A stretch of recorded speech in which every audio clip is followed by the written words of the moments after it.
Listeners of the Ape and Bird NFT show, special announcement. The flippening has occurred. The birds have flipped the apes. That is correct. No more Steve, at least for episode 21. The apes are gone. It is the Bird and Burb show. Welcome to the show for the first time at Friendly Jameson. Welcome to the show, sir. Thank you, Greg. It's about time, mate. And which one of us is Bird and which one of us is Burb? Well, I'm going to be the Bird because I think I remember the night of the Mint, which went early into the hours of Sunday morning back in mid-April. Yeah. There was so many trains of Bird follow Bird, and there was Ryan Carson and Kevin and all the people tweeting out Bird follow Bird. And then I remember you did one Burb follow Burb, and I was like, that's wrong, change it. So I think you can be the Burb and I can be the Bird. Yep. I'm famously bad at setting trends.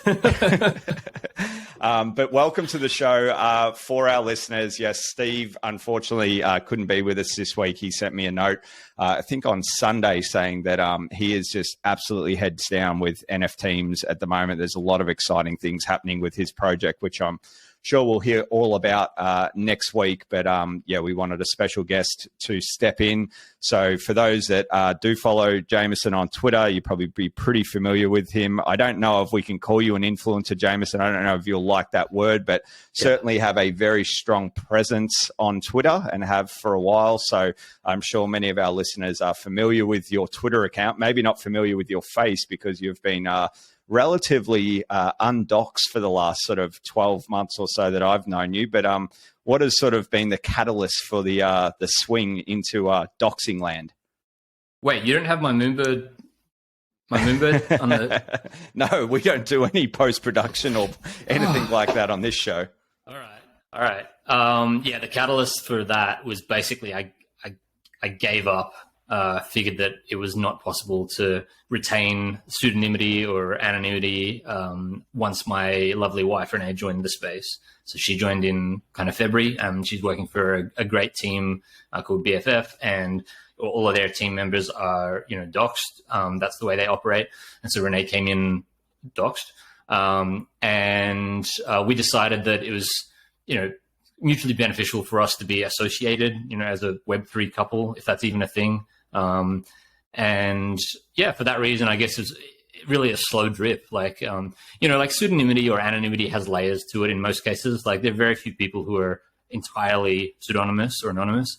I had tried pretty hard, but I realized that at that point it would be, a few of the layers would be peeled back. And I have a couple of friends in the space who sort of as soon as Renee came on the scene, they did a little bit of intense stalking, kind of managed to track me down and sent me a couple of funny things. But there's that. And then of course, we started getting involved with a lot of events, here in Australia, as COVID sort of dissipated, and particularly the in-person events, you can go to them as an attendee and, retain anonymity to some extent. But if you speak or if you sort of help out with the organization, it's just impossible. Kind of at the stage now where at least most of the layers, I guess, have been peeled back. People in the space know me as Jameson, so Jameson is my name. It would actually feel weird. I was saying this to somebody. I was saying this to Ash from Juby the other day. I was saying Ash knows my name, but I don't want him to call me my name. It just doesn't feel right. That's the catalyst. And here we are. You're taking my video virginity, I guess, or something like that. We love it. Thank you for giving us that opportunity on the Ape and Bird or Bird and Burb show today. But yeah, for some backstory, it was quite funny with Jameson. I've known Jameson and sort of Boot for, I don't know, let's call it 12 months, maybe a bit longer. Twitter, Discord interactions, a lot of voice discords, and I Boot doxed himself at Blockchain Week earlier this year, but I had many Zooms with, or at least multiple Zooms with Renee leading up to Blockchain Week, who was interviewing Zeneca. And it was sort of like, I knew your wife's full name, and, you know, she was working at my BFF, or BFF, I should say, you know, having multiple Zooms with her, emailing her back and forwards. And then you were this like mysterious creature that all I had heard was their voice. So, but we had the moment where we met in real life in Gold Coast a couple of weeks ago, and here you are doxed on the pod. So, yeah, interesting times, but glad to have you on the show. And yeah, I think to your point, it's very, very difficult to stay anonymous. I know that I sort of had the same thoughts in probably like May, June 2021. I was like, oh, do I just create a whole new identity and stay quote unquote under the radar? But, you know, I think there was pros and cons to both, but it is very difficult. And I think both of us have intentions of being in this space for quite some time moving forwards, and it's very hard when you're dealing with traditional business, etc., to you know, gather trust when you're an anonymous person. I mean, it can be done, and there are a few outliers that are managing to somewhat keep that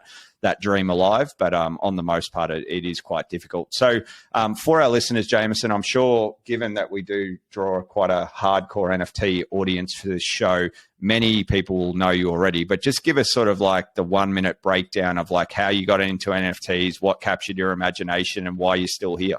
Yep. So basically at the end of 2020, I suppose kind of midway through 2020, I was starting to get interested in crypto in a broader sense. So I'm a first cycler, as many NFT enthusiasts are. For me, NFTs were an onboard that made sense. I've kind of been a musician my whole life, and so I was drawn to the artistic side. Towards the end of 2020, I started looking at Nifty Gateway drops. Still had very little idea of what an NFT even was, and obviously Nifty Gateway at the time was sort of like, you know, for lack of a better term, like a centralized sort of custodial platform. And so the idea of sort of buying a JPEG and just having it on a website didn't really make sense to me, but I watched a few drops and watched what other people were doing and just interacted a little bit. And then once I felt like I understood it a little bit better, February 2021, I bought my first NFT, which was The Bitcoin Angel by Trevor Jones. A beautiful piece. I still have it to this day. It's quite sentimental to me, as I suppose most people's first NFTs are to them. Did not tell my wife that I had spent $777 on a picture on the internet. She probably didn't. I don't think she found out about it for like a good month, maybe two. And by the time she did, I'd kind of, you know, made a few flips and whatever. It was fine. But I think that's probably a common story. And she wasn't too concerned about it. Obviously, it wasn't a big deal. Like, I didn't go and DGen our life savings into NFTs. But she was certainly a bit confused by it. But yeah, you know, I stayed extremely active in the space during 2021 and did the DGen thing, did a lot of flipping, trading, whatever you want to call it, investing. I don't like using that term. But you know, did kind of relatively well out of it. Not as well as a lot of people who I was spending time with. There are some people who really nailed that period, but certainly did well enough that I was able to devote a bit more time to it, and particularly learn a lot about the underlying tech, and that started to capture my imagination and interest more so than the flipping game, which is probably a good thing. And yeah, I guess that's basically the origin story. And from that point on, from sort of like late 2021 on, you know, kept flipping and trading, but I was much more interested in sort of like the long-term implications of blockchain technology and the way that it'll impact our lives. So that's kind of how I spend my time now. Love it. Love it. Yeah. I often say to many people that there's two parallels running. There's the speculation side and stuff that, you know, we firmly lived through in 2021 and, you know, for the first couple of months of 2022. And, but then there's the underlying tech that you just know, or you just have this feeling that this is going to be, part of our everyday lives for many, many decades to come. But often I think people want to see it as one or the other. And whilst we might not have as wild a ride as we did in 2021 in terms of just, mini bubbles forming and stuff like that, I always think, why not both, right? Like people always want to say like it has to be one thing or the other thing. And I just think that, as the internet continues to mature, it's like the great fragmentation, right? Like we just keep getting more fragmented, and there's new pockets and there's new things that pop up. But anyway, just a little bit of a sidebar from me because, I feel like this conversation comes up quite a bit. So that's a really good intro, Jameson. We appreciate that. We're looking forward to getting stuck into some topics with you today. And let's start with a massive sale in a bear market. I think it was 4.4 million USD, a hoodie CryptoPunk ape earlier today. How much ETH was it? I'll have to bring it up again, but I think it was 4.4 million. So punks are obviously dead. Yeah, that's right. Yeah. I think the comment you made in our DMs was free. Yeah, well, I got to say that's one of the more underrated sort of Twitter interactions, right? Like I feel like, a lot of the WAGMI stuff has gone. I feel like that was sort of left in, there's still some people that are using it that probably are not attuned into to sort of crypto Twitter as well as they could be, that are still sort of using some of the terms that were being thrown around in 2021. But GM for Good Morning is still firmly part of our everyday interactions. But I got to say, I love the free, right? It's just one of the more fun things that I love to jump on, whether it's the Bored Ape bot or the CryptoPunks bot. And just putting that free in there. And I think it aligns with the Aussie larrikin humor as well, right? Like just kind of like sarcastically saying, oh, that was free. Or the other one is GG too, which is like a weird one, which can be used for like, a positive implication or a negative implication, and is often said like really sarcastically. Yeah, I agree. Give us your thoughts, on this massive punk sale. Is it going to be punk season? Are we coming out of the bear? Or am I too optimistic? I'm probably the entirely opposite end of the spectrum to you, in the short term at least.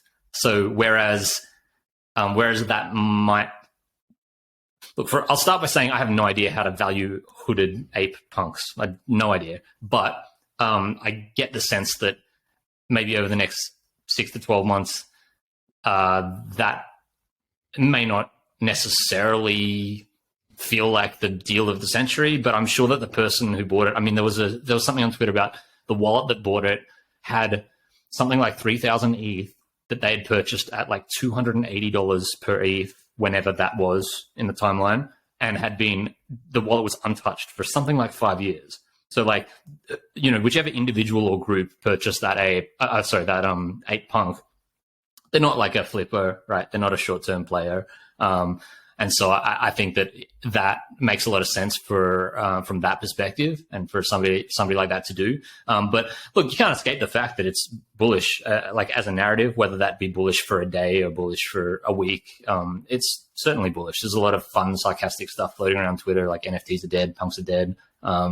It's really cool. It's really cool to see, especially considering where punks were a couple of years ago. I think there was the person who sold this punk bought it for 60-something thousand a year and a half ago. I'm probably getting my numbers wrong, but it's out there on Twitter. And then I saw Pablo Punk Caso on Twitter said that they sold this punk for $1,400, however long ago that was, many years ago. But just by way of contrast, right? Like, so at one point there was a $1,400 USD sale on this punk. Like, it's just crazy. It's nuts. So 3,300 ETH. So, I don't know many people that have that type of ETH in their wallet. I mean, Boots obviously won, but I can't think of many others. So he cashed out at the top. It's not ETH. He just has the equivalent USDC. Yeah. Well, he paid for my coffee the other day, so that was shout out to Boots. So, look, no, I think it's awesome. There's been a lot of punk sales since that sale, actually. So there's been a little bit of a run on punks. So shout out to the seller and the buyer there. in terms of other things that have happened this week, which I sort of captured my attention, and I was listening to the podcast on the Proof podcast earlier this morning, Jameson, on a drive about the Tyler Hobbs and Dandelion collaboration called QQL. Now, I believe you had a little bit of a play around with it. It was a really fun competition that was happening before the mint that happened overnight, Australian time. But before I throw to you, some of the key takeaways I thought, like, I mean, playing around with generative art and sort of being a co-collaborator as a collector or a minter.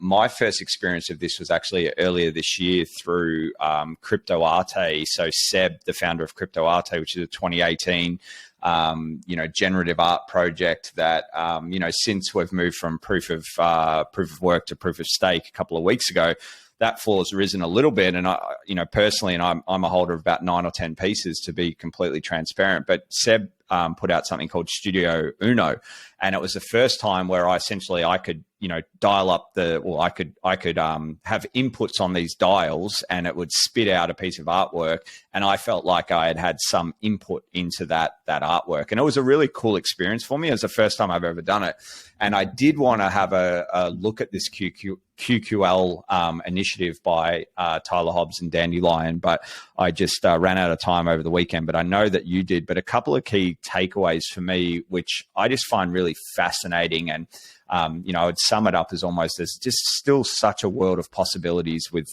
everything that's going on with Web3, and the co-collaboration nature of having a very, very famous artist or multiple famous artists and being a collector or a minter and actually having inputs into the outputs is just something really, really cool that I think is actually being underestimated at the moment in the sort of in the micro moment. But also the other thing that captured my attention in the conversation was 2% commission or royalties of every secondary sale goes back to the original minter.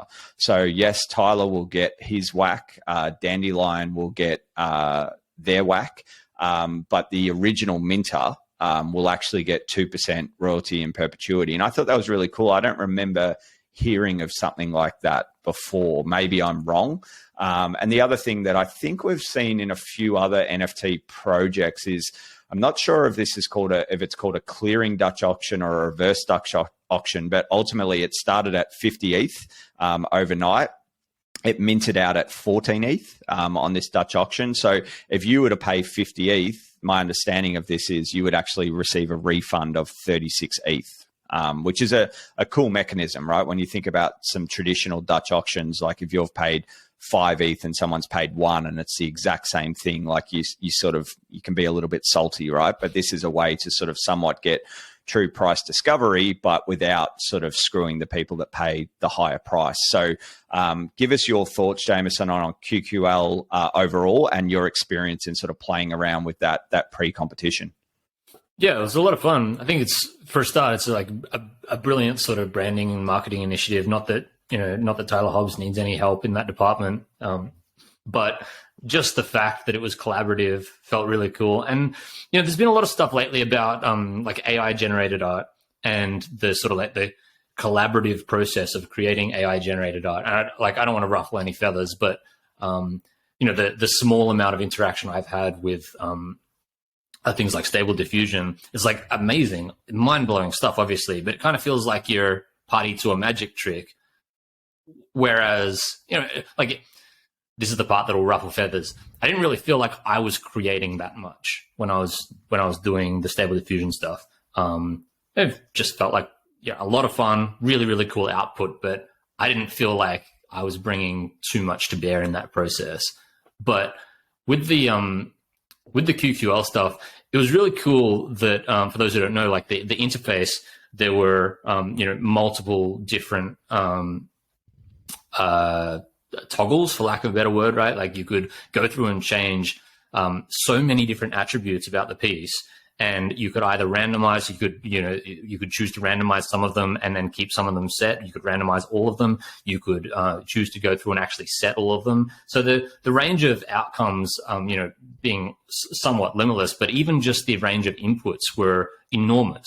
And I, for one, spent like a few hours. I know that I was probably on like the lower end of the spectrum. I have friends who generated thousands of them, but I spent a few hours just mucking around with it because it was fun. And although, of course, I didn't contribute to the code or anything like that, I felt like I was contributing a little bit to the final output, particularly on those manual settings, just like trying to tweak things to get an output that you felt like had a lot of your sort of like creative input. And then, of course, like, going and like tweaking it out. Yeah, it was part of a competition, but it's the kind of thing that I would have been interested in tweeting anyway, because it felt like I had contributed to the process. So I think it was great. I think the drop format was great. The royalty thing is awesome. It's just like, it's trailblazing stuff, right? Like, I mean, it may not be, like the most sort of like mind-blowing utility per se, but it's just doing things slightly differently, right? And it just, I think it further cements, like Tyler's role in the space, and Dandelion, of course. But yeah, it was a really great experience. Yeah, absolutely. And I've said this sort of before, and I sort of, I don't think I really gave a shit much about art before NFTs. And I sort of realized that it's not because I don't like art or memorabilia. I mean, I have a little bit of sports memorabilia, like traditional sports memorabilia at home. But I think it's the accessibility of it, right? Like, I would not know where to go for traditional art. I think it's sort of, I have worked in industries that can be a little bit highbrow or snobby. And I think that perception still exists in traditional art to a degree. And I think with digital art, it's so accessible, and you can just go through so much of it, right? Like whether it's on OpenSea or Super Rare or any other platform, and you can just search for stuff that visually takes your eye. And then the other thing that we don't think about often is, like, if you're in a museum or you're in traditional art, house or whatever, very uncommon to have a relationship with the artist, right? Or have a direct communication line to the artist. And the fact that, like, I mean, Heart You is one of my favorite artists, and I speak to Heart You a lot in Discord, right? And, the way that Heart You communicates on Twitter, I often take the piss and sort of talk like Heart You too. And it's just like, it's really well received. And it feels like when I look at, I've actually blown up one of my Heart You pieces at home on a canvas, right? And on a physical canvas. And I think it's a piece I'll probably my emote that I'll most likely never sell. But having that relationship with the artist and just being able to interact with them is just something that I think is really, it's not spoke about often, because we often get, caught up in the PFP craze and things like that. But I just think that, digital art, NFT art, is just got such a big future ahead of it for so many different reasons. And I just love, this sort of world of possibilities. And, QQL has just been like another shining light of sort of what is possible, and sort of, just broadens your mind of what's to come as well. Yeah, absolutely. Yeah, it's really cool. I resonate with that. It feels more accessible. I was in a similar boat to you with regards to art prior to coming into NFTs. And the interactive factor is, I think that's a game changer. Yeah. So we sort of talked about, we obviously know we're in a bear of things are definitely not as shiny or numbers not going up as much as we've been accustomed to up until sort of, March or April this year. But we have seen sort of these little narratives happening. We've seen sort of art blocks and particularly things like Chromie Squiggles hold up quite well in the face of many other floors dropping, in PFP world and things like that. We're obviously seeing punks sort of have these mini run-ups. We sort of saw punks, I think, get to a spot of around about, I think it was 40 or 50,000 USD floor in, well, it might have been like June or something. And then we just saw everyone had almost decided, all right, that's the bottom for punks, right? And we saw a run-up. So punks have been holding up reasonably well. We're talking about the generative art side. One of the things that we don't talk about often, especially on this show, I think we've given a mention once or twice, but ENS names. Now, I know you've got a few yourself. Give us your thoughts sort of just on this like category of NFTs that is a little bit harder to search for, There's pockets of Twitter that are very bullish on ENS, but it's generally not on my radar on a week-to-week basis, but it's been doing very, very well. Give us your thoughts on sort of ENS. So one thing that I haven't thought about this a lot, right? But one thing I think most people don't understand, or at least don't sort of realize when they're looking at their NFTs. Most of us obviously own NFTs on ETH, right? Don't need to get into the conversation around ETH versus other chains, but if you own any NFTs on ETH, like there is a little bit of inherent bet on Ethereum as a blockchain, as an ecosystem, right? Like if for whatever reason, Ethereum,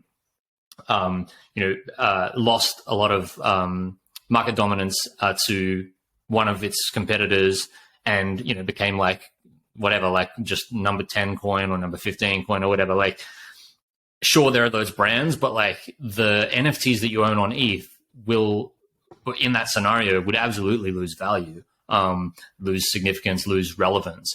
So with the ENS thing, I see that as sort of like a little bit of a long-term leveraged bet on ETH, because in the Web 2 space, the idea of owning like a Grail domain, right, like a single word dictionary.com or something. At some point, in the last sort of 10 years, that was sort of like where ENS is now. Look, it might even be longer than 10 years, could be 15. But now you've got, I think a few years ago, the highest ever .com sale was voice.com, and it was in the vicinity of $20 or $30 million. And that, of course, is, it's actually a really cool way to analogize NFTs, I think, to normies as well, is that what was the difference between voice.com or voice.org.au? Like, why is it worth 1,000x or 10,000x that other domain?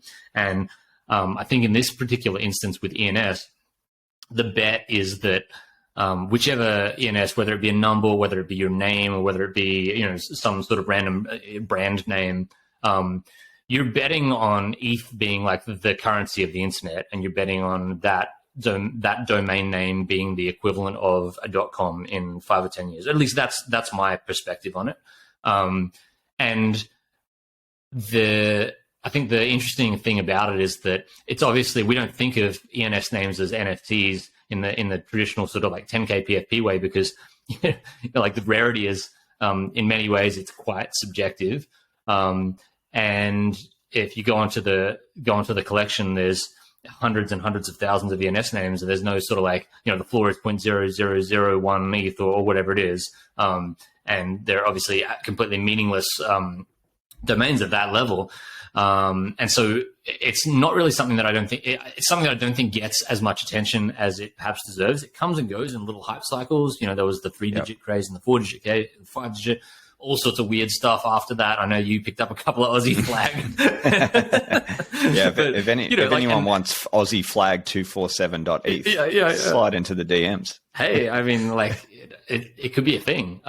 Give it enough time. But yeah, look, I basically think of it as like a long-term leverage bet on the Ethereum blockchain itself. And if we get to a point where, like there are a comparable number of active users on the ETH blockchain to what there are currently on the internet, it's just like the sheer demand for those sorts of domains, it's going to be astronomical. When I first came into the space, I can't remember when I did this, but it was probably a few months after coming into the space.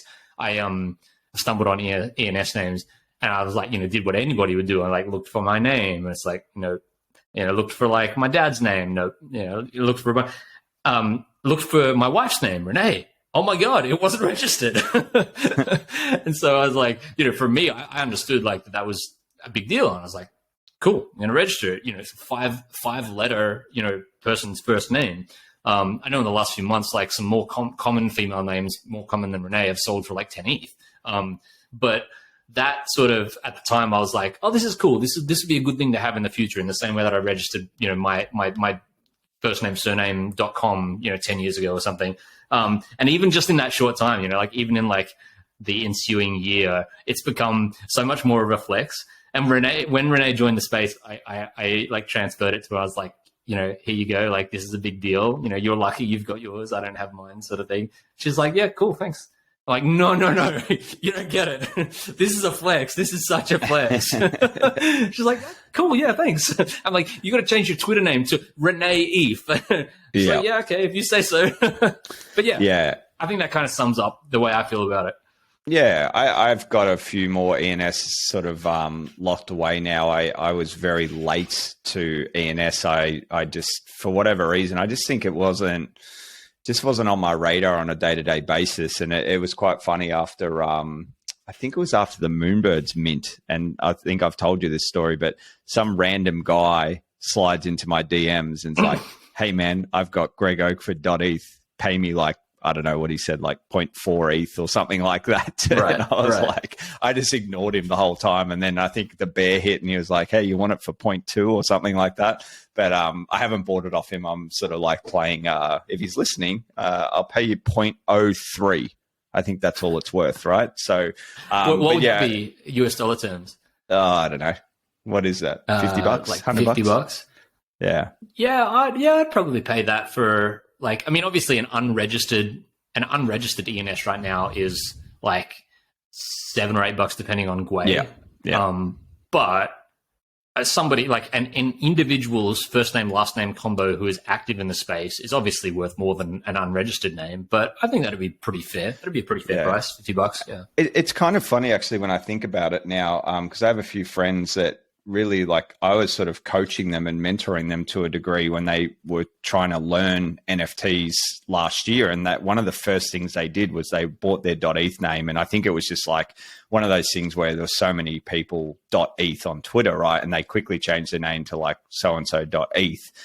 And I remember actually having this hesitation of like, I was still grappling in my own head of like spreading NFTs over multiple wallets and just, like, that if I put my, I used to use a Cool Cat as my avatar, and it was sort of like, I didn't know if I felt comfortable at the time, people essentially peeking into my quote unquote bank account, right? And I was grappling with that. So I thought, do I really want my .eth name, right, just attached to all these wallets? Now, obviously you can just squat on the .eth and you don't have to attach it to anything. But I do remember that was actually part of my hesitation of sort of going gun ho on the .eth name immediately. Was like, I was still figuring it out. Like, what do I actually want to have in my wallets that people are going to see? And, back to our original conversation at the start of this around doxing versus not doxing. And that was sort of a big factor. But anyway, that's just a little sidebar from me. So shout out if you're doing well with ENSs.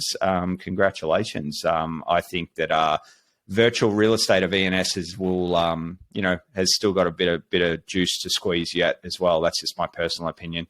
Well, the other real interesting, just like final little bit on that is that, the ENS, I think it's called the ENS DAO, is obviously like, consistently working on like improvements and like corollaries to just the .eth ecosystem. But, there hasn't necessarily even been anything shipped that's significant enough to get, I can't remember the last time anything trended that wasn't just about like 4-digit, .eths hitting the 2 ETH floor. But like, there are so many potential use cases and like peripheral sort of like products and services that can come off that foundational layer of the ENS name.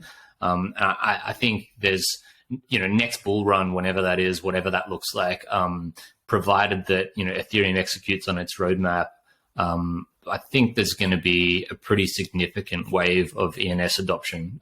It makes a lot of sense to people too at face value. Like you said, your friends come into the space, they register that. It just makes a lot of sense to people. It's not really that difficult to wrap your head around. So it'll be interesting to see how that pans out.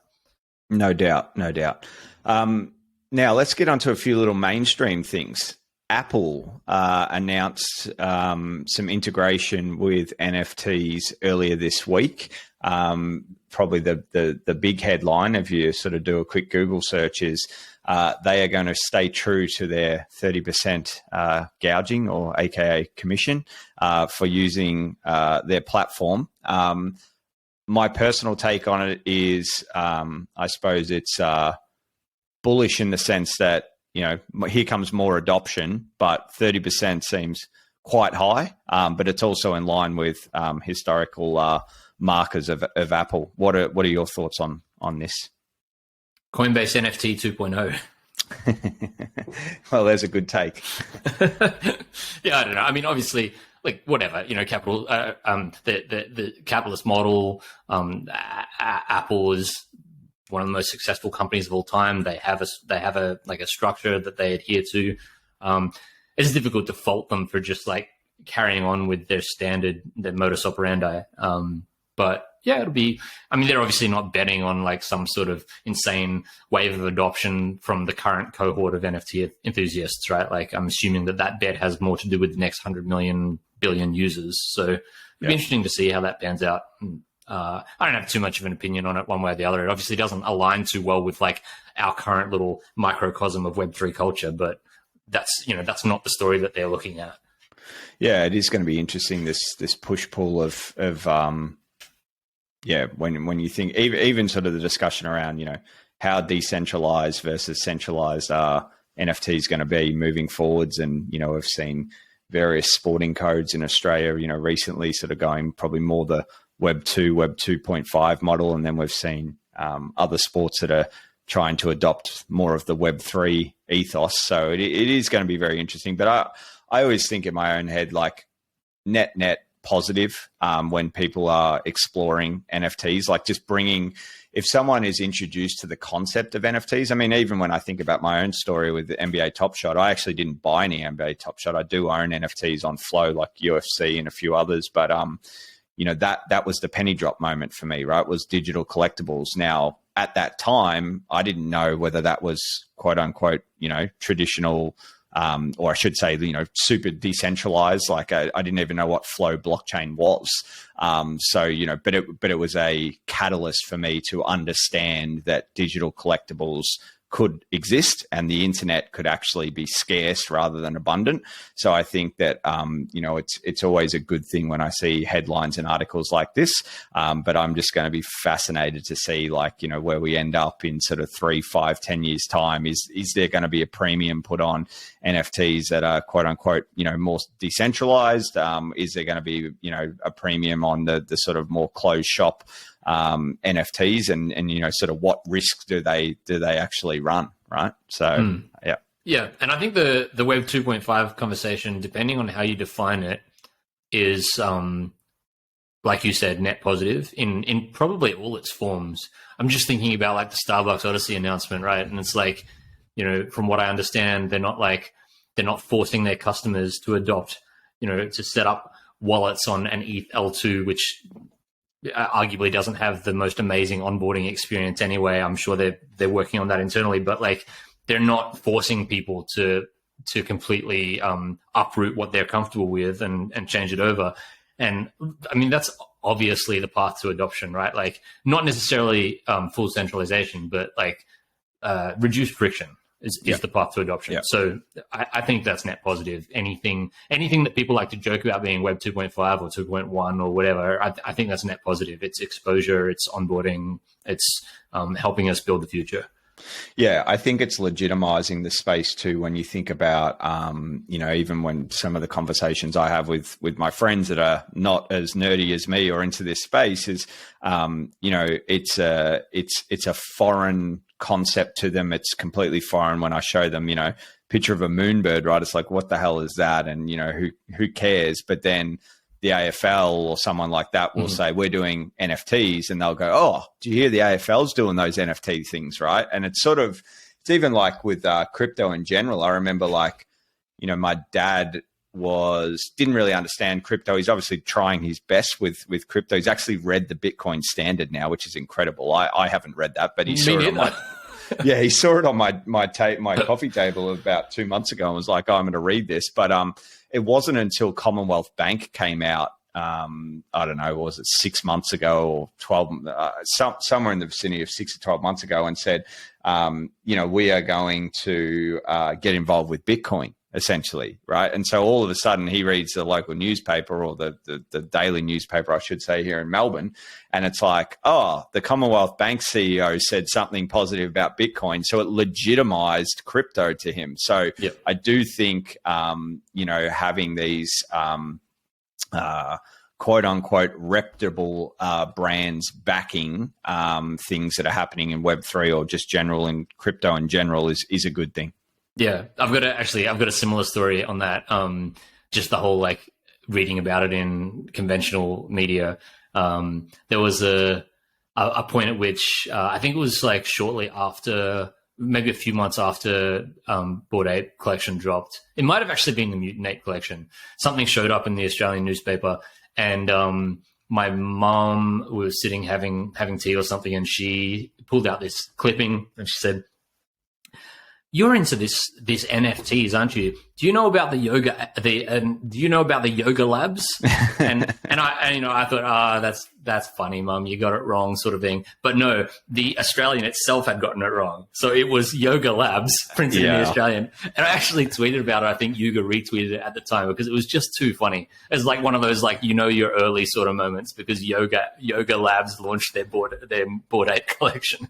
Yeah, and it is funny. I remember seeing an article the other day, and it was sort of like, the classic like Bitcoin's dead, crypto's dead, and it was sort of like, prices are down X percentage.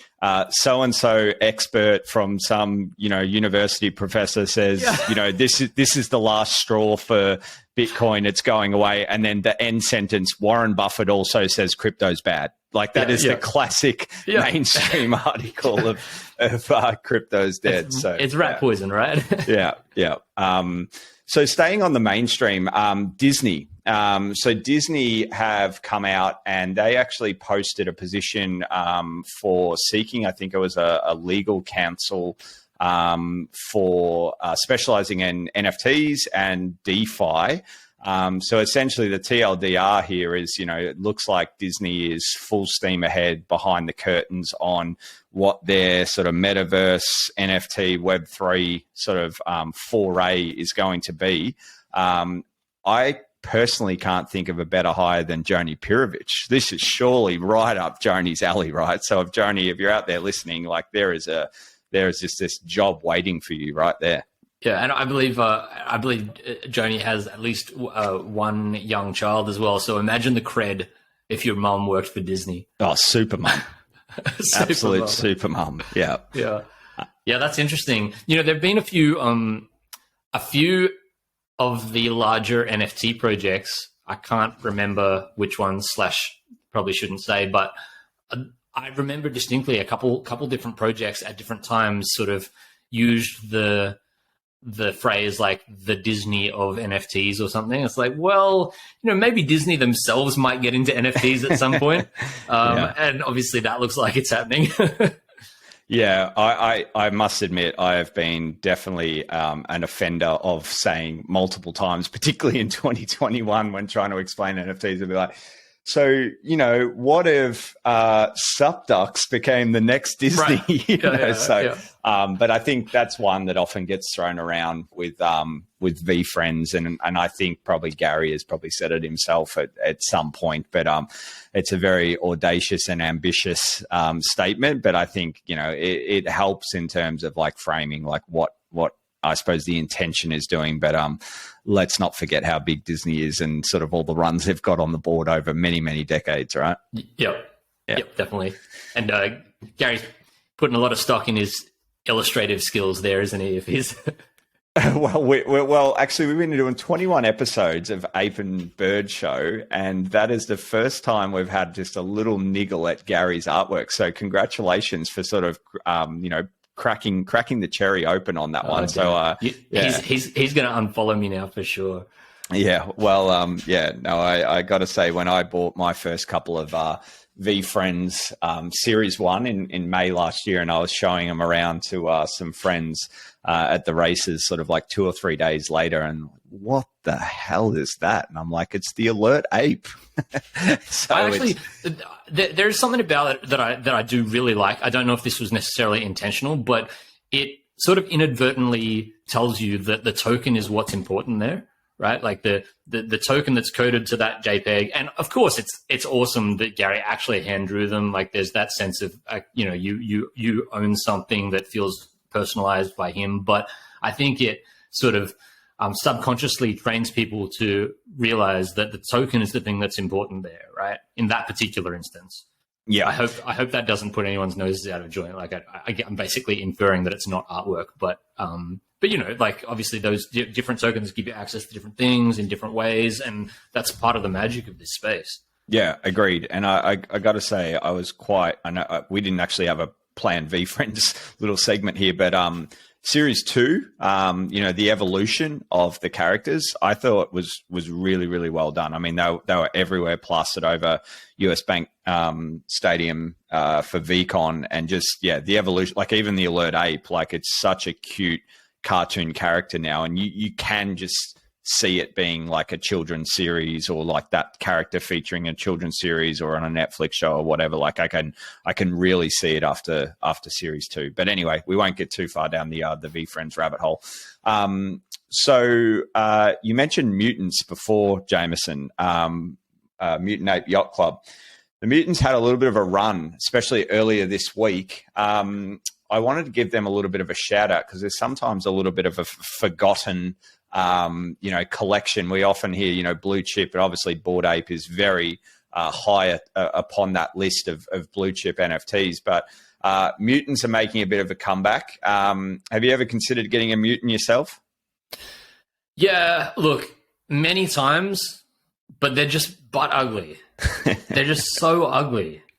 I have arguments with my ape friends about this all the time. I have a group of friends who either minted or bought apes within the first sort of couple of weeks. And I mean, everyone's got a sob story. My sob story is not particularly interesting. At the time, I'd been investing in art on Nifty Gateway, and I saw apes minting. I watched them mint. I basically learned how to use Etherscan, I think, because of that mint. And I chose not to because I thought they looked dumb. Like, it's simple as that. It was the wrong call. This is Bored Apes you're talking about, right? That was Bored Apes. Yeah. I just chose not to. I was not as unlucky as our friend Boot, who had a stuck transaction or something.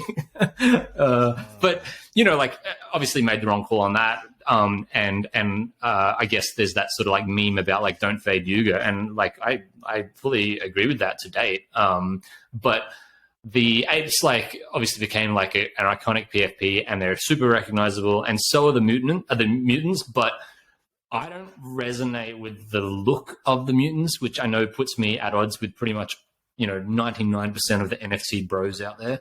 I just don't resonate with the look of them, and that's why I've chosen not to get one. I have two friends in particular who I speak to most days who both own apes and mutants, and they just say like you don't have to use it as your PFP. You don't have to do anything with it. You don't even have to tell anyone you bought one. Just get it so that you can kind of like be part of the club with us. I'm like, well, it's sort of what you said before, isn't it? With VFriends, right? It's the token discussion. It's the club membership, right? So very much so. Yeah, look, you obviously know that I owned a Bored Ape. I've been quite candid on this show about sort of essentially, I would say, being shook out in the complete misery of May and June's downfall. I loved the look of my Bored Ape. It was one of the first NFTs I bought. I bought it at 0.36 ETH. So even though I left a lot of paper gains on the table by not selling anywhere near the top, I had such a fun ride in the Bored Ape system. I still own some other deeds, so I'm sort of still in the Yuga ecosystem to a degree. I've always considered getting a mutant, but I got to agree with you. Like, there are a couple of mutants that I wouldn't mind, that are just a little bit aesthetically better. But I'm even looking at the floor ones now on OpenSea, and I agree with you. They're just so butt ugly. And the funniest combo I think I nearly had on this podcast was Steve when Oddities dropped and they revealed, and he was like, they're just so ugly, and all these mutant holders that are using mutants as BFPs all of a sudden have got this fine wine taste aesthetically. So I thought it was funny, but I am definitely a big Yuga and Bored Ape. They gave me a ride of the lifetime in 2021 and through to 2022. And it's interesting too that I just think, seeing the community of apes and how well they've held up, like both mutants and apes in this bear market has been really telling. And I do sort of wonder to a degree, I mean, both of us, I don't want to FUD our Moonbird bags here. And I think Moonbirds have got a very big future still ahead of them. But when you think about the organic nature of how the ape community formed, and obviously they hit at a different time, like Moonbirds have had the unfortunate scenario, sort of like they almost minted right at the top and then they've come down. So, the air goes out of the balloon and, it's harder to build community in a bear, whereas apes and mutants were able to, build a really strong community in a very up market that has shown resilience in a down market. And all credit to the ape ecosystem. I'm still friends similar to you, Jameson, with lots of apes, including Aussie apes. But I really do think there's this stickiness to their community where it was almost like, we miss punks. And it was the same time as you and I came in, right? Like it was like, oh man, punks are so much, we're already priced out. And it was like, well, we're just going to make our own punks, right? And it just had this counterculture type of vibe to it. It wasn't for everyone. It does have a little bit of bro-ish about it, no doubt. But, for me, it was just, such a sort of pivotal community that got formed organically.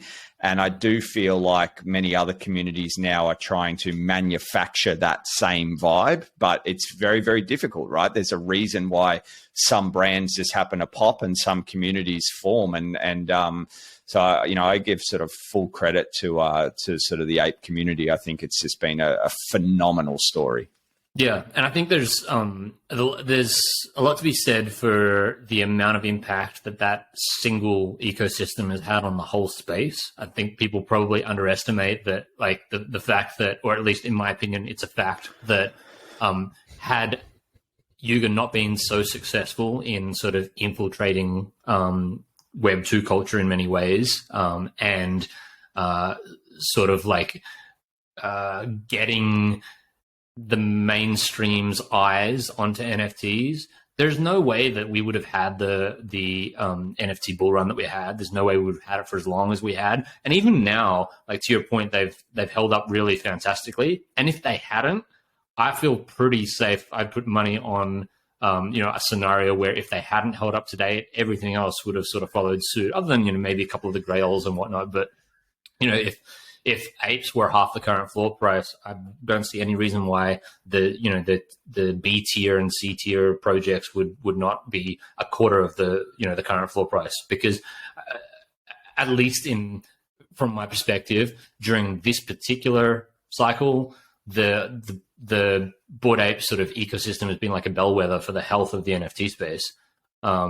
And yeah, a lot of credit to them for doing that. The other thing about like that meme of like, don't fade Yuga, the fact that it's been true to date, the fact that, I guess it's a little bit sort of jabby, but the fact that like anybody who's sort of like sold at the wrong time got quote unquote punished by like the next drop or the token drop or whatever it was, right? The fact that don't fade Yuga has proved accurate until now is really interesting to me, because that's obviously where a lot of the sentiment comes from. And I think part of the reason why they've held up so incredibly well, and they've obviously got a couple of things on the horizon with staking and, the other stuff that they have to execute on.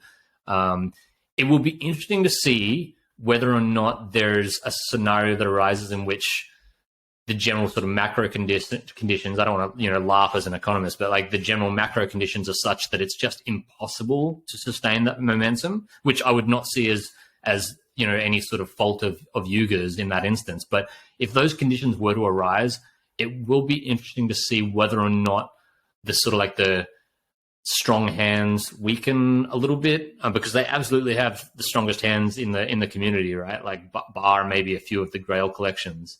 So I'm curious to see what happens over the next sort of 6 months. I can't fault them so far. They've done an incredible job. Yeah, no, I agree. Shout out to any of our mutant and ape holders. So let's segue actually into something that definitely hits home for me. We've had a couple of announcements for NFT Fest. Steve asked me last week, do we have a venue? We went out yesterday. We're recording this on Thursday, the 29th of September. The venue for NFT Fest 2022 will be the Alex Theatre in St Kilda. It is sort of around about a 900 to 1,000 seat capacity theatre with 3 stages. We're super excited to run NFT Fest as a 2-day standalone event. November 23rd and 24th, having 3 stages, having the flexibility to have really top tier content, having some sort of immersive experiences that we are going to have in sort of the third room as well. We're just like over the moon with the venue. The guy we're dealing with, Alan at the venue, has been super excited to host NFT Fest. And we just think it's a little less corporate feel as well. We think it's a nice vibe for NFTs.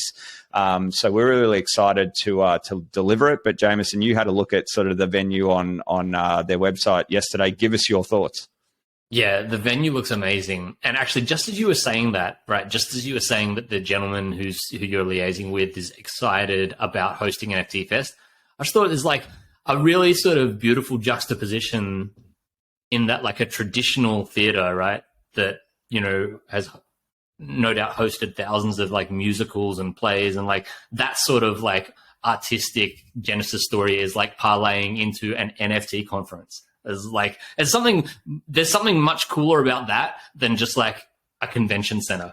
That's really sick. And the venue, like just the photo, I've only seen a few photos, but like it reminds me of like when I was younger, I used to play classical music. It reminds me of like sort of auditoriums and stuff that you'd like play performances in for that style of music. It has like a certain like romanticism to it. I'm really excited to see how that pans out with, a bunch of like techie degens in the room in that like that classical setting. It'll be so interesting. Such good vibes. Yeah. I'm excited about that. Yeah, me too. And look, I think I've been pretty public in saying that NFT Fest 2022, and I think this is the sort of the community vibe we've built up from the beginning, is it's a very inclusive event, and I don't use that just sort of as a buzzword. But what I do say is, I went out on LinkedIn a few times this week, and I know that you're going to call me a boomer in a second, Jameson, for being on LinkedIn. But ultimately, we see a lot of brands. We've already had some traditional brands being very interested in coming along and bringing their staff to learn about this space, right? So I see NFT Fest 2022 being very much for the degens, but it is going to be mixing and worlds are going to be colliding. We have already had sort of some confirmations from some leading Australian sports. We've got some, music NFT organizations and startups that are very, very interested. And we have got some, bigger brands, brands that people are very familiar with that want to come along. Some will sort of get involved from a sponsorship standpoint, but many are just coming along to bring their staff and to immerse themselves for 2 days and speak to NFT artists, speak to people like you and I that live and breathe this space every day. And I think it's going to be a real melting pot for Web3 for 2 days. So I'm really, really excited to just be involved with this event, let alone sort of have the privilege of, leading it and delivering this event along with Rochelle and Steve. And, we're pretty fortunate to have people like you too, Jameson, and, I think we've got 6 or 7 people that have reached out that have said they want to help sort of as volunteers, just helping us deliver the event and promote the event. So nftfest.com.au is the website if you want to go and check it out and pre-register for tickets. I think we spoke just off air before, Jameson, about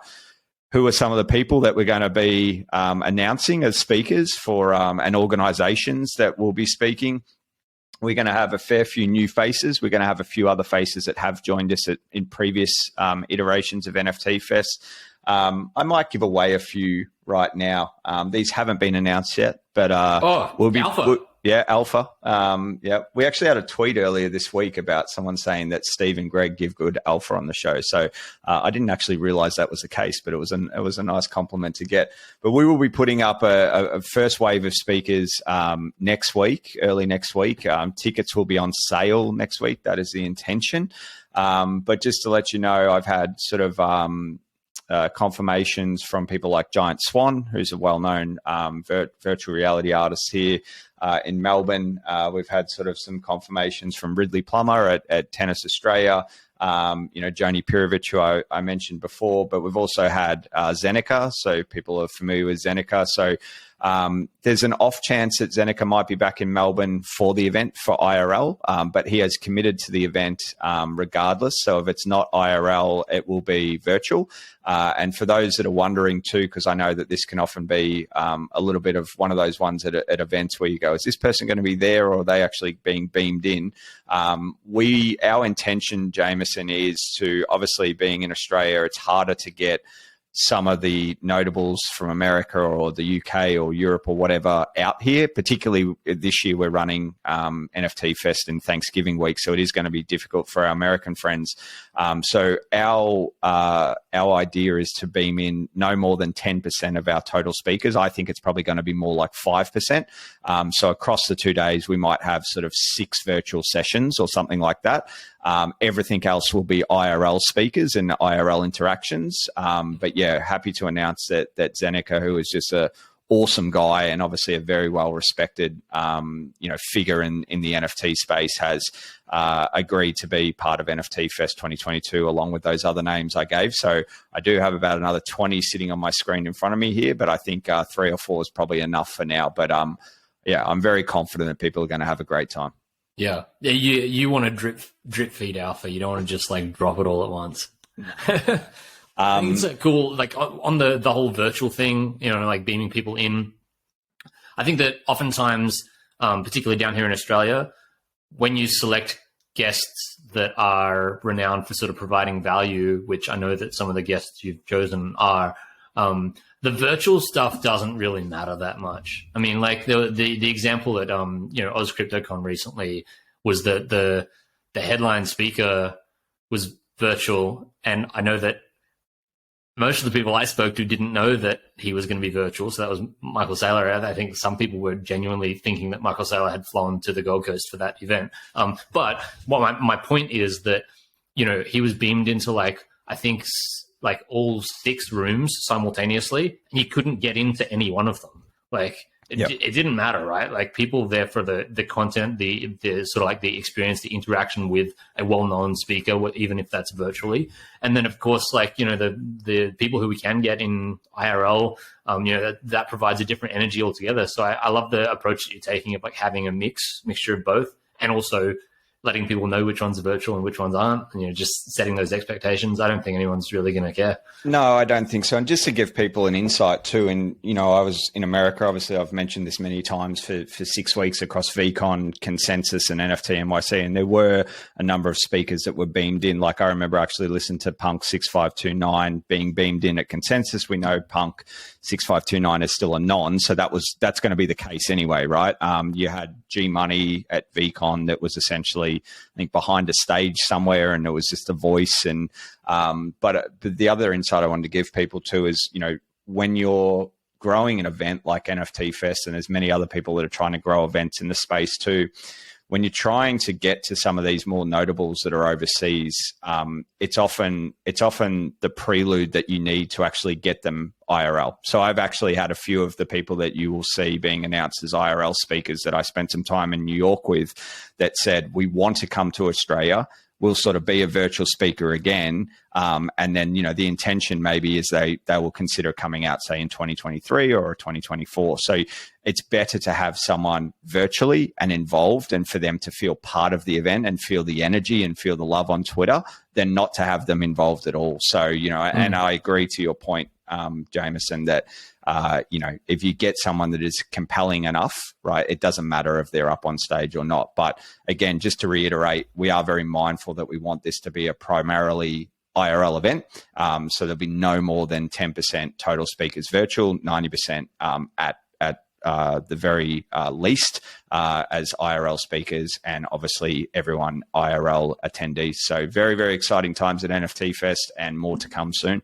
And the tickets, sorry, did you mention when the tickets are going on sale? Yeah, just next week is the intention. So I would say back half of next week. Yep. I don't know what the capacity is, but I think that if people are interested in going, they should definitely make sure they're on the, whatever you call it, the pre-sale list, because they're going to want to probably jump on that. Yeah, we've got a pre-registration list. If you just, again, go to, I feel like I'm starting to sound like an infomercial, but nftfest.com.au, you can pre-register for tickets there. So capacity is going to be around about the 900, probably stretching to 1,000. So we think that's a nice number. I have no idea if we'll sell out or not. I'm being completely candid. I think we're going to have a strong following. I think we're going to have a lot of people come. Whether we hit that number or not remains to be seen. But I'm very confident in knowing that people that pay for a ticket, come along, are going to get a lot of value out of it.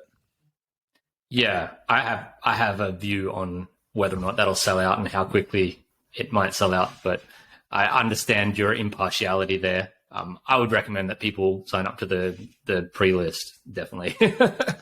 All right. Well, let's jump off NFT Fest for now, because I think you're going to hear a little bit more about that in the coming weeks on this pod. We're going to end, Jameson, with a fun little sort of segment here. We've sort of both been in the space roughly for the same time, have very similar timelines. Saw a tweet earlier this week talking about Euphoria is a hell of a drug. And it was almost like this Twitter chain of like, what's your peak euphoric NFT memory? So maybe, I don't know, let's maybe do two each. Like, what's something that, you can remember as being peak euphoria? So peak euphoria in the sense that the space was euphoric, not so much me personally, like not like a personal moment, but like the space was. I think personal. Let's do personal, right? Like peak euphoria. Okay. Let me have a think. I'm not sure what to tie this to. I guess generally this sort of thing gets tied to a project. There's a couple for me. I was pretty heavily involved in the Puck ecosystem. Puck is an NFT artist, and it's funny that I feel like I have to say that because the amount of people I've spoken to who are not into actual NFT art, who just have no idea who Puck is. Anyway, one of the highest selling artists of all time now, both digital and physical, I guess. So I was pretty heavily involved in that community, and there was definitely a lot of euphoria in that community towards the end of 2021, and specifically around a drop that was done in collaboration with Nifty Gateway that I think did around about 90 million in primary sales. I hope I'm not getting that wrong. It's definitely up there because the drop before that had done 60 something million. And yeah, I mean, like that was definitely for those of us who had been in the community for a long time. Like my first Puck piece was on Nifty Gateway, and I think I paid $500 for it. And at that sort of peak euphoric time, a few drops later, that piece was worth about like 40 grand or something. So, not quite Yuga scale, but, that sort of, I guess comparative. So yeah, that was very niche sort of euphoria. Like I was hosting regular Twitter spaces in that community, or not in that community, with community members. And, sometimes we'd have like 1,000 people on a Twitter space that like the regular degens had no idea what the project even was. But we had like, at one point we had the head of NFTs for Sotheby's came on, and like, we just chatted to him for an hour, and just like that sort of stuff, that weird sort of, I don't know, like it's very sentimental in some ways, but that weird sort of like, yeah, pinch yourself and go, wait, did that really happen? So yeah, I don't know. That was for me. I know this is supposed to be funny. There was nothing really funny about that. I don't know if you've got a funny one, but that's my number one. I think there's two moments. Or there's actually multiple moments that stand out to me. I mean, one of them was sort of, I think I'm going to hog the spotlight here and say three, but I got three that sort of have come to mind. One was getting airdropped my Mutants serum right on a Sunday morning. It was freezing cold in like middle of winter here in Melbourne in late August. And I get up on a Sunday morning and I see this like M2 serum just sitting in my wallet. And I'm like, what the hell is this? Right. And I go into the Bored Ape Discord and they're like, oh, you got M2, got one of the rarer ones, blah, blah, blah, blah. And I'm like, oh, what does that mean? And I go to OpenSea and people are paying like 23 ETH for these M2s. And I'm like, what the hell just happened? You know, like that was my first sort of really significant airdrop, and still is a massive airdrop, right? So I remember that just being like, what is this world, right? Like I'd obviously rode the Bored Ape, you know, up a fair bit from 0.36 ETH.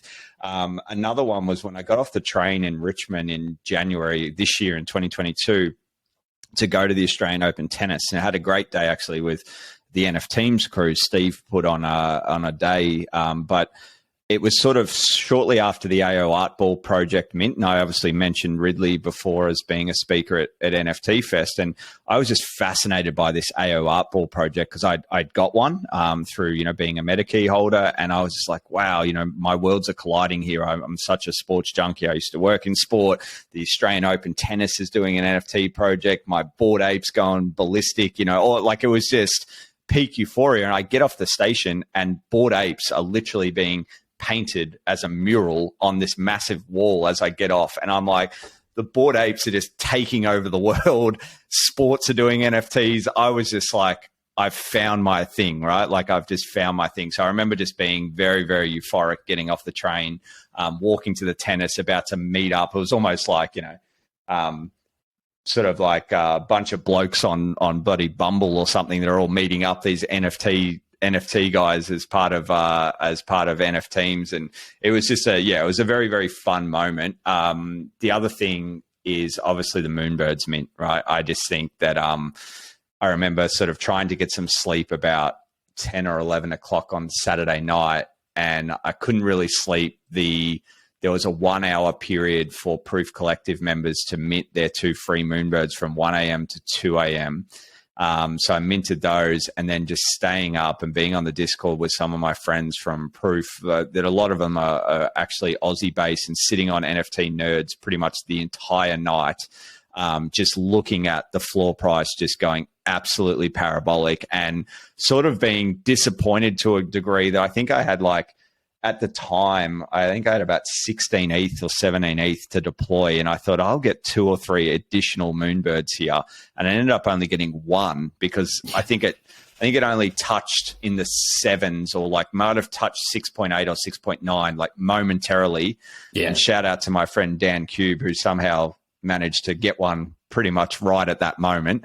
But yeah, I just remember that being a very, very euphoric moment, you know, with Moonbirds mint. And, you know, it wasn't until 2-3 weeks after that, we had the other side mint, and then just the air came out of the balloon, and things just went south. So it's been a wild ride in 2022. Yeah, the other side mint was interesting from a Euphoria perspective, right? Because there was like very mixed feelings, right? The fact that the gas war went for however many hours was in itself somewhat euphoric, but then of course it was like also really like quite you know, like it exposed some issues, I think, like with the infrastructure, but that sort of stuff is obviously, you know, it's obviously going to show at some point in the early days. And yeah, I mean, I remember that that is probably a good example of Euphoria mixed with FOMO, which generally go hand in hand, right? I remember I had a couple of friends who had the right amount of whatever it was, ApeCoin, and almost the right amount of ETH, because gas was like 2 ETH or something. And it was getting towards the end of the mint. I don't know if you recall, but there was basically a scenario where it was not necessarily a gas war per se, because of how many people had enough ape to get the land in the first place. So it wasn't so much a gas war as it was like, you know, a few people obviously were going to miss out, but like there was like a sort of like a rough guaranteed number that you could pay in that sort of like 2.5 ETH range, and you would get through sort of thing before it minted out. But I remember there were a lot of people who literally got priced out because of gas, right? So like, even though they could have gotten a plot, they got priced out because of gas. And a couple of my friends fell in that basket. We were on Discord, and they were like, I can't believe it. You know, like I have like a transaction that I can't speed up. I have no more ETH left in my wallet. Like, what am I going to do? And, you know, just people I don't know too well. I mean, obviously never met them in real life or anything, but I kind of offered to send them some ETH just to get them over the line. But I distinctly remember that for those who don't know, sending ETH from one wallet to another is the cheapest transaction you can process on Ethereum. And I specifically remember that when I went to send the ETH, it was going to cost me 0.15 ETH for the transaction fee to send the ETH. And I had to go back to these people and be like, this is kind of awkward, but just double checking that, you're the one covering the transaction fee, not me. Because it was like, I don't know, $350 or something just for the transaction fee to send them, half an ETH or something. So that was pretty funny. And it felt good because both those people ended up getting their plots, and I think they were in it for the flip, and they flipped it and made some great profit. Even after they had to pay me back my heinous transaction fee, but that was clearly peak euphoria in terms of like the load on the Ethereum network, right? That was insane. Yeah, there's no doubt the other side Mint was the start of the downfall, right? It was only 3 or 4 days later, and the ground was getting shaky because of the Terra, the Luna scenario, and then we just saw, just a cataclysmic. I can't even say that word. We're getting to the end of the show, but we just saw this incredible downturn in crypto in general, sort of throughout May and June and July, which, as first cyclers, as you and I both are, Jameson, was a lot to handle. But as I often say, I felt like I was chewed up but not spat out. But other side is definitely a good shout. I think we had a good story with Steve and I around the other side shortly after that happened on one of our previous episodes. But look, this has been an absolute blast. Thank you for joining us and stepping in. We're going to have to get you back on the show as a guest at a future time. But Steve will be back next week. So he will firmly take his chair back under the ape umbrella. But it has been a phenomenal episode to do the Bird and Burb show. Thank you once again for joining us, Jameson. And we will see everybody back here, same time, same place next week. Thanks for having me. It's been a lot of fun. Thank you, everyone. All right. I just